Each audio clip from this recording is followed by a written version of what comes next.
بسم اللہ الرحمن الرحیم۔ السلام علیکم، میں ہوں محمد فہیم۔ خیبر پختونخوا سے قومی اسمبلی کے حلقہ NA18 کے 23 نومبر کو ہونے والے ضمنی انتخاب کے حوالے سے ایک بڑا فیصلہ سامنے آیا ہے، اور الیکشن کمیشن کی جانب سے یہ بڑا فیصلہ سامنے اس طرح سے آیا کہ الیکشن کمیشن نے وزیر اعلیٰ خیبر پختونخوا محمد سہیل آفریدی کے حویلیاں ایبٹ آباد میں ہونے والے جلسے کے دوران جو انہوں نے اعلان کیا، پیغام بھیجا ڈسٹرکٹ ایڈمنسٹریشن اور پولیس کو، اس بیان کو یا اس پیغام کو دھمکی آمیز قرار دیتے ہوئے فوج طلب کر لی گئی ہے۔ جو الیکشن کمیشن کی جانب سے سیکرٹری دفاع کو بھیجا جانے والا خط ہے، اس میں یہ کہا گیا ہے کہ محمد سہیل آفریدی صاحب وزیر اعلیٰ خیبر پختونخوا نے 3 بجے حویلیہ میں ایک پبلک گیدرنگ سے خطاب کیا، اور وہاں پہ انہوں نے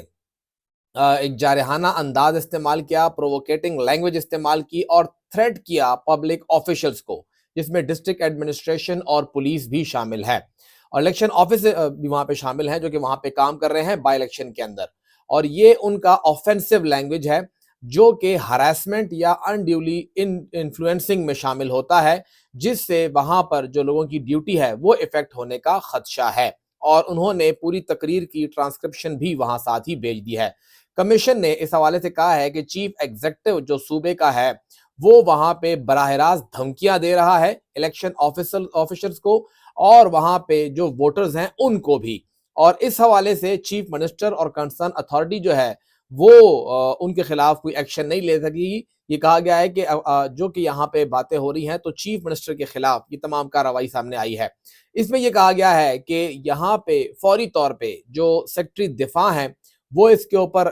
کارروائی کریں، ایکشن لیں، اور سول آرم فورسز اور پاکستان آرمی کو وہاں پہ اجازت دی جائے کہ وہ پیسفلی پولنگ کے عمل کو پورا ہونے کے لیے وہاں پہ ان کو ڈپلوائے کیا جائے،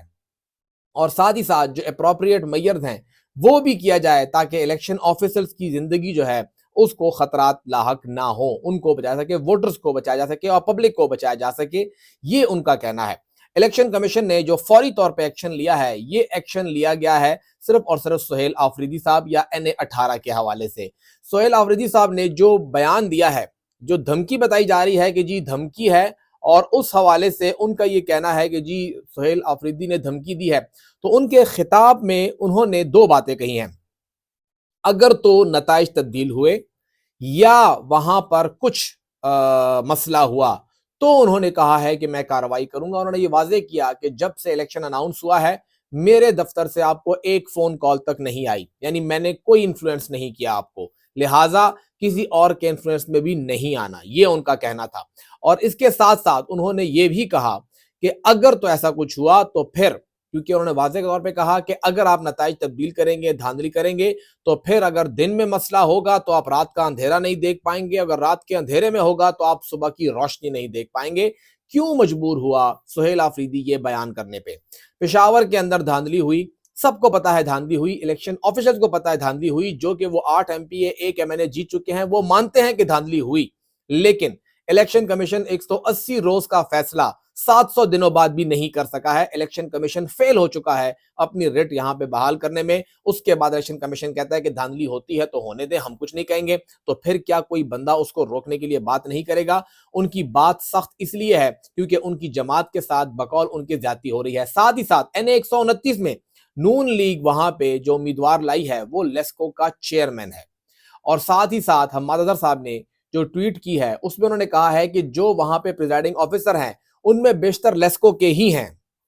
یعنی لاہور الیکٹرک سپلائی کمپنی کا جو چیئرمین ہے وہ امیدوار ہے، اور اسی کے امپلائیز جو ہیں وہ پریزائڈنگ آفیسر ہیں۔ اب اس کے اوپر الیکشن کمیشن خاموش تماشائی بنا ہوا ہے، اس کے اوپر الیکشن کمیشن کوئی کارروائی نہیں کر رہا ہے، تو الیکشن کمیشن کا تمام فوکس صرف خیبر پختونخوا NA 118 پہ ہے، پنجاب سے متعلق کوئی بات نہیں ہو رہی ہے۔ اور پھر وزیر اعلیٰ سے نوٹس جاری کر کے طلب تو کیا گیا ہے، لیکن پہلے سے فیصلہ ہو گیا کہ وہاں پہ فوج تعینات ہوگی۔ اب الیکشن کمیشن کا یہ فیصلہ اور مسئلہ کریٹ کرے گا کہ اگر وہاں پہ کچھ مس ہیپ ہوگا، کچھ ہوگا، یہ ڈبل ایج سارڈ ہے۔ الیکشن کمیشن اب پوری ذمہ داری جو ہے وہ ایک ادارے پہ ڈالنے جا رہی ہے۔ اگر وہاں پر نتائج تبدیل ہوتے ہیں، مسئلہ ہوتا ہے، تو تو اس سے پہلے کہا گیا کہ الیکشن کمیشن نے تبدیل کیے ہیں، کوئی تو سامنے نہیں آیا، جو تھے بھی وہ پس پردہ تھے۔ یہاں پہ سب سامنے ہے، وہاں پہ خود فوج تعینات ہے۔ اگر تو نتائج تبدیل ہوئے تو مطلب عوام کو فوج کے سامنے لا کے کھڑا کر دیا گیا، یہ الیکشن کمیشن کی اسٹریٹجی ہے۔ نتائج اگر تبدیل نہیں ہوتے ہیں تو پھر تو نہ پی ٹی آئی کو مسئلہ ہے، نہ فوج کو مسئلہ ہے، نہ کسی کو اور کو مسئلہ ہوگا، صرف نون لیگ کا مسئلہ ہوگا۔ بابر نواز صاحب وہاں پہ امیدوار ہیں، تو یہ پورا فیصلہ آئسولیشن میں دیکھنا جو ہے وہ پاسبل نہیں ہے۔ لیکن الیکشن کیمپین جس طرح آخر میں اس نے پیک پکڑا ہے، نون لیگ اور پی ٹی آئی کا ٹھیک ٹھاک کانٹے کا مقابلہ ہوگا۔ ایسا کوئی نہیں کہہ سکتا کہ پی ٹی آئی الیکشن جیتے گی نہیں یا ہار جائے گی، یا نون لیگ آسانی سے جیت جائے گی یا وہ ہار جائے گی۔ اگر گراؤنڈ پہ ووٹوں سے الیکشن ہوا تو عمر ایوب صاحب بہت بڑی لیڈ سے جیتے تھے۔ ان کی زوجہ محترمہ بھی یہاں پر ٹھیک ٹھاک کمپین ان کے لیے ہوئی ہے، انہوں نے خود بھی کی ہے، یوسف ایوب صاحب نے بھی کی ہے، اکبر ایوب صاحب نے بھی کی ہے۔ اس کے ساتھ ساتھ اگر دیکھا جائے تو ممنہ باسط صاحبہ نے کی ہے، اور جو سب کچھ ہو رہا ہے تو کمپین ٹھیک ٹھاک ہوئی ہے۔ نون لیگ کے لیے بھی ٹھیک ٹھاک کمپین ہوئی ہے، پی ٹی آئی کے لیے بھی ہوئی ہے۔ لیکن اب یہ الیکشن کمیشن کا بیچ میں آ جانا اور پھر الیکشن کمیشن کا لاہور پہ چپ ہونا اور پشاور خیبر پختونخوا ایبٹ آباد کے اوپر ایکٹیو ہونا، یہ بھی کئی سوالوں کو جنم دیتا ہے۔